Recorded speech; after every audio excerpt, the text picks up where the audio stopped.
नमस्कार साथियों, स्वागत है आपका अपने YouTube channel Aarush inspire India पर। आज हम बात करेंगे स्कैम 1993 हर्षद मेहता स्कैम के बारे में। इसका एक वेब सीरीज हाल ही में मार्केट में आया था जिसका डायलॉग बहुत फेमस है, जब जेब में मनी हो तो कुंडली में शनि होने से भी कोई फर्क नहीं पड़ता। प्रॉफिट दिखता है तो हर कोई झुकता है।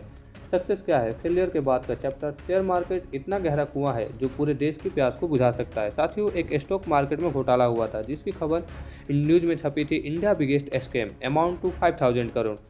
साथियों, हर्षद मेहता, जिन्हें जाना जाता था Bachchan of the stock market और इसे बिग बुल के नाम से भी जाना जाता है। तब हर्षद मेहता का जन्म 29 जुलाई 1954 को राजकोट गुजरात में हुआ था। इसने कॉमर्स से ग्रेजुएशन की पढ़ाई की और 8 साल तक छोटी मोटी नौकरी करता रहा। पहली नौकरी new India insurance company limited में सेल्समैन के रूप में की। 1984 में खुद की grow more research and asset management नाम से कंपनी शुरू की और बॉम्बे स्टॉक एक्सचेंज में खुद को ब्रोकर मेंबर के रूप में रजिस्टर्ड करवाया। हर्षद मेहता 1880 से 90 के दशक का बादशाह था जिससे स्टॉक मार्केट की छवि बदल कर रख दी। 1992 में लोग बॉम्बे स्टॉक एक्सचेंज के सामने लाइन लगाकर खड़े होते थे ताकि शेयर को खरीद सके।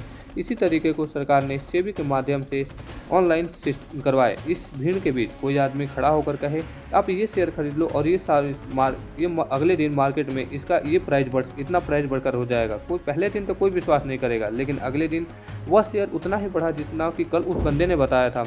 इसी बीच साथियों, एसएससी स्टॉक प्राइस शेयर जो बहुत ही कम दाम पर चल रहा था, उस समय पर इसका रेट था 200 रुपये, लेकिन हर्षद मेहता ने उसे 9000 तक पहुंचाया। इसलिए ये बहुत फेमस होने लगा। लोगों को इसके पास कॉल आने लगे और पूछने लगे कि कौन सा शेयर खरीदे। लेकिन सवाल यह खड़ा हुआ कि शेयर प्रॉफिट में कमाए कैसे। लेकिन शुरू में इतना पैसे कहाँ से आए और कैसे इसने अपने काम को आगे बढ़ाया। टाइम्स ऑफ इंडिया के एक पत्रकार सुचेता दलाल ने हर्षद को भांडा फोड़ दिया। ये वो पत्रकार है जिन्होंने हर्षद मेहता को जेल भिजवाया। ये वो पत्रकार है जिन्हें सरकार ने पद्म पुरस्कार से सम्मानित किया। साथियों, जब ये सारे कारनामे कर रहा था उस समय पत्रकार ने इसका डिटेल निकालना शुरू की।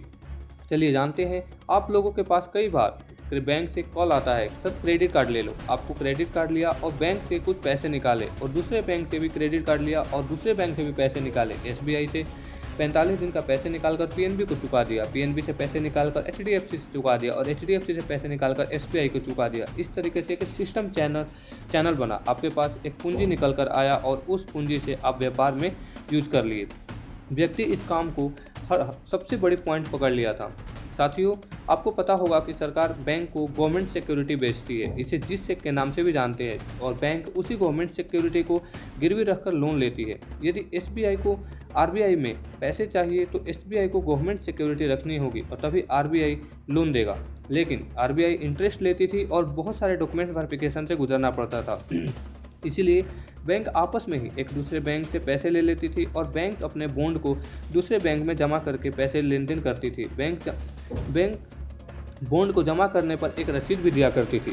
बैंक ने दूसरे बैंक से कहा कि तुम बस रसीद लेकर आया करो और बैंक गवर्नमेंट सिक्योरिटी अपने तिजोरी में ही संभाल कर रखो। जैसे कि यदि पीएनबी को एसबीआई से पैसे चाहिए तो यह ट्रांजैक्शन केवल रसीद पर ही किया जाता था, लेकिन दोनों बैंकों को आपस में कनेक्ट करने के लिए एक ब्रोकर लगता था और ये दलाल यानी ब्रोकर की काम होता था कि दोनों बैंकों के पैसे की ज़रूरत लगे तो दूसरे बैंक से दिलाए। यहीं पर 15 दिन तक कोई इंटरेस्ट भी नहीं लगता था क्योंकि बैंकों का आपस का ट्रांजैक्शन था।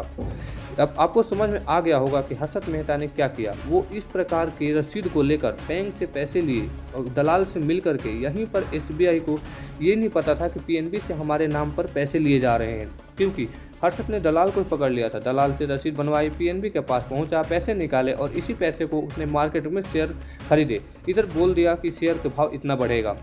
आपके मन में यह प्रश्न बढ़ेगा कि इसमें गलत क्या है। ये क्वेश्चन आज भी उठता है क्योंकि यह प्रक्रिया तो चली ही आ रही थी। पत्रकार सुचेता दलाल ने कई इंटरव्यू में कहा कि केवल हर्षद मेहता गुनहगार था, यह कहना गलत होगा। गुनहगार वो भी थे जिन्होंने गवर्नमेंट सिक्योरिटी को इधर उधर ना करके रसीद का प्रचलन किया था। यही कारण था कि बड़े मात्रा पर बैंक कर्मचारी को भी गिरफ्तार किया गया था।